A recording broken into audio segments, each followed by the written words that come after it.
3 with you using the calculator again. And we're going to look at it a little bit differently this time. So in this one it says, a certain surgical procedure has an 85% chance of success. A doctor performs the procedure on 8 patients. Let X equal the number of successful surgeries. So we've already verified this earlier in the note that this is already a binomial situation. And it's binomial where X follows a binomial with an N of, what tells us we have 8 patients, and a P of, probability of success here is 0.85. So the first one says, what is the probability that exactly 2 surgeries fail? Well, before we continue this problem, we need to read this again because they've given us a success rate at 85%.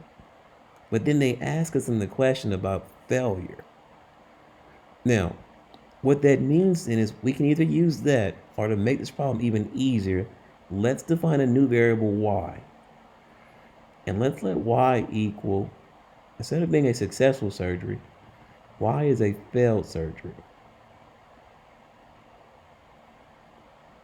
And that means that the variable y is also binomial. And its n is still 8, but its p is the complement of 0.85, which would be 1 minus 0.85, or 0.15. Doing this is going to make this problem a lot easier to do now, because now we want to find the probability that exactly 2 surgeries fail. So the probability that X exactly equals 2. That means I'm going to use a PDF. So binomial PDF, my N is 8. My new probability of success, or in this case, we're using really failure for success. The new probability of failure is what I'm interested in because that's what the problem talks about, is 0.15. The number of failures I want are going to be 2. And so go to my calculator again. And this is a PDF. So we'll go second, vars.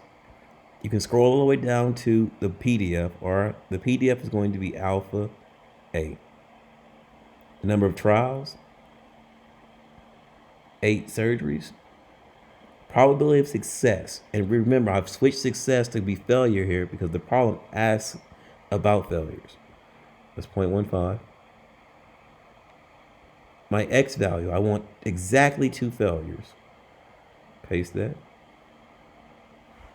And that probability is equal to 0.238.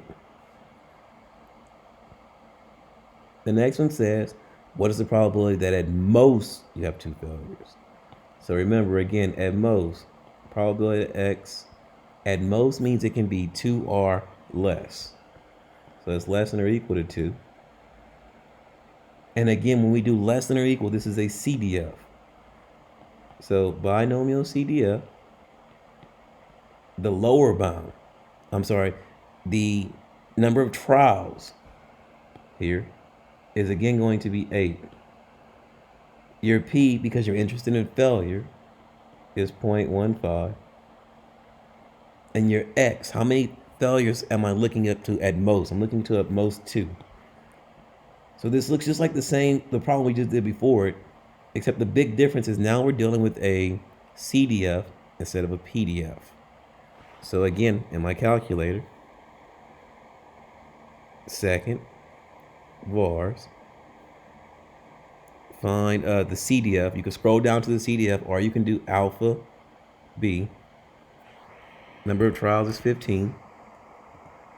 I'm using the probability of failure this time, so 0.15. And the X value is 2.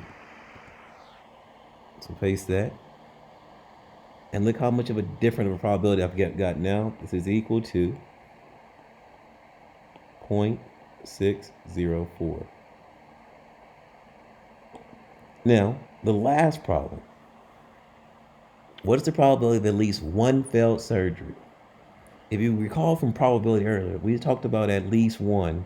The term at least 1. At least 1 was 1 minus the probability of none. And that applies here in the binomial distribution as well. And again, you can see it if you draw the table where you have your possible, let's talk about failed surgeries here. So you have 0 failures, 1 failure, 2 failure, all the way down up to all 8 are failures. If I want at least one failed surgery, at least one failed surgery, what does that really mean? Well, at least one would be anything that goes from 1 and to the right like this.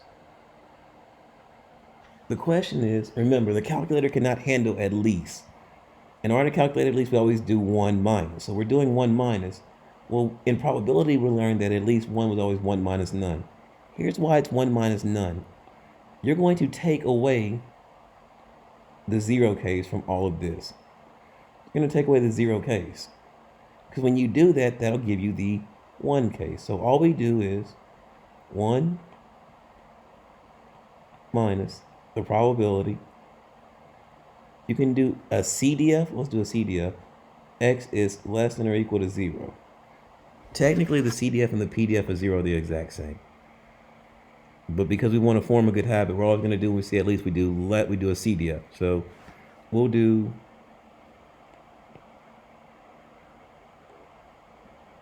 one minus binomial